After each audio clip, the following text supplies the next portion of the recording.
Then the next thing is this. Read what that says. Sexual offender. Were you thinking about marrying this guy? Yeah. I've been in love with 2 guys, but it's the same guy. I don't understand.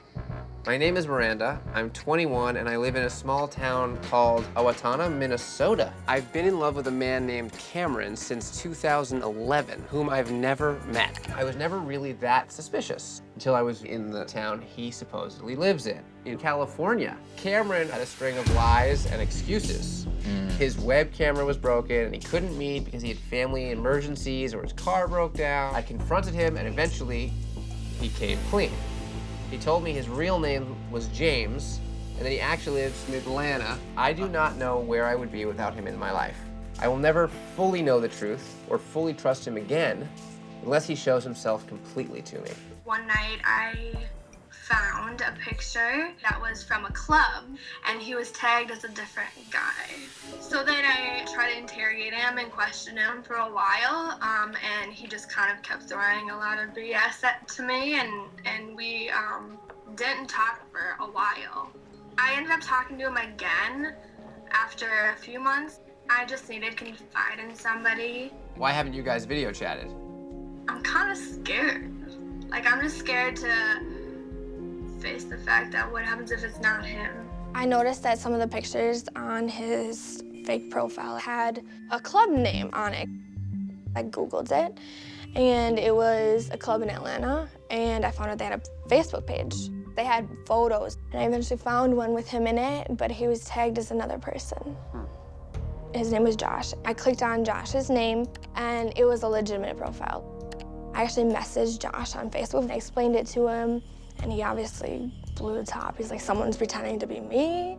And at that point, I brought it up to Cam, and he just kept lying and kept coming up with all these other stories and everything, and I just kind of was like, screw you. Then I was going through some things again, and I had to move home.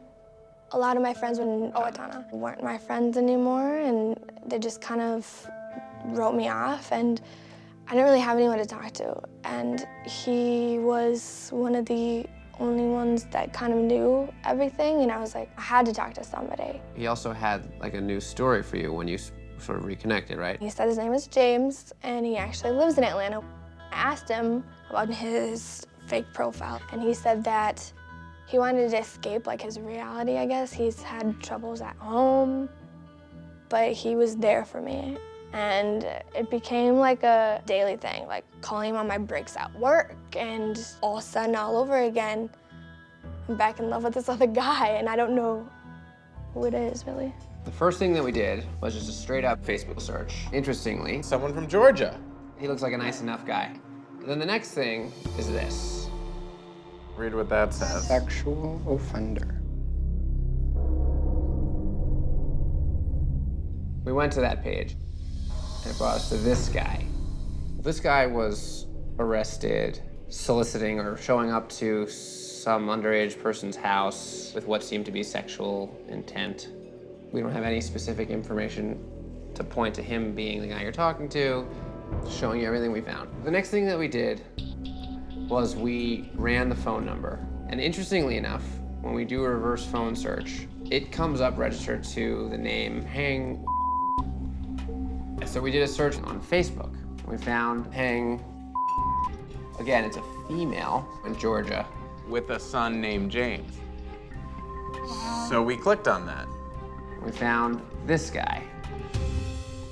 I mean, it's possible that I guess he could be any of these people. Yeah, hi, is this James? Yes, who's this? Hey, this is Neve. I make a TV show called Catfish on MTV. I am making an episode right now, and the purpose of this episode is to help a young lady named Miranda meet you. I don't know. Well, what is your hesitation? I mean, I can't imagine why you wouldn't want to meet her if you do love her as much as you say you do. If this girl is as important to you as you say she is, you would find a way. And this is probably your last chance, because if you let this opportunity go, I think she's gonna have to move on. You're right. I tried calling James this morning just to figure out where we're gonna meet. He didn't pick up. I left him a message. Did you think that he might bail? Well, I guess it was a possibility, but I didn't think of that part. Well, let's give him a minute and just see if he responds. We could go on, oh, Whoa. 2, double, Whoa. triple, Oh boy. quadruple. See, can't even say it. I don't even know what comes after Okay, he quadruple. was just writing an essay. First off, thank you for your consideration, Neve. I'm a very thoughtful person more often than not. I know it's wrong to deceive someone you truly love, and I'd love to meet her today, but my family is preventing me. As much as I explained and pleaded with them, they won't let me. This has been an ongoing battle since Thursday. I just cannot do it. I can't put my home life in a situation like that. The only way I can sort of make this experience positive for both of us is if we can Skype sometime today. That's the only way, Neve. You're telling me that we flew all the way to Georgia I'm not telling you that. to video chat with someone? Okay, you ready? Yeah, I'm ready. I just don't know what I'm gonna say, so if I'm silent, just talk. Okay, we'll cover if we need to. Could I just talk to you guys first?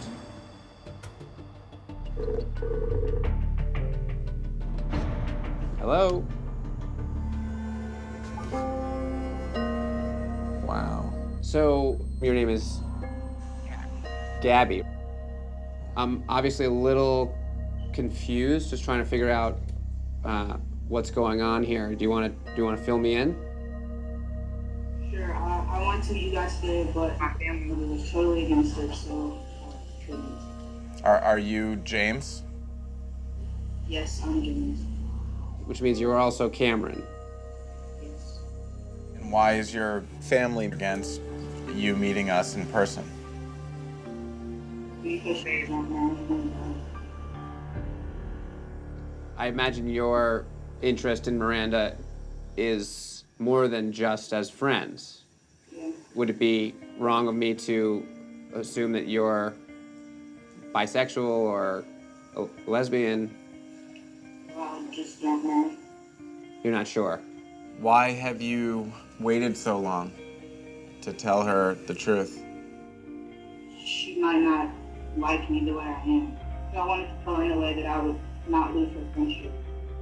I think the best way to do it would be in person. I kind of think that Miranda should be the one to ask you those questions, not us. One of the big questions I want to know is, like, why couldn't we do this face to face? If we can't meet face to face, then I really don't see us even being able to have a friendship. I would like to meet you. I guess you could say you've waited for this for 3 years, and honestly, I feel like the least that I can do is like meet you and answer every question that you have, and be as honest as I can be, because that's what you deserve. She texts me. She did? Yeah. What'd she say? She said I really can't come. Sometimes the ones we trust may have to give up. I feel like an idiot. You're not. It's okay. You needed someone at that time. And whoever this person is, they were there for you. And there's nothing wrong with that. And maybe it's just time that it's ending, so you can move on. You ready to drive away and leave all this behind you? Yeah. I've been really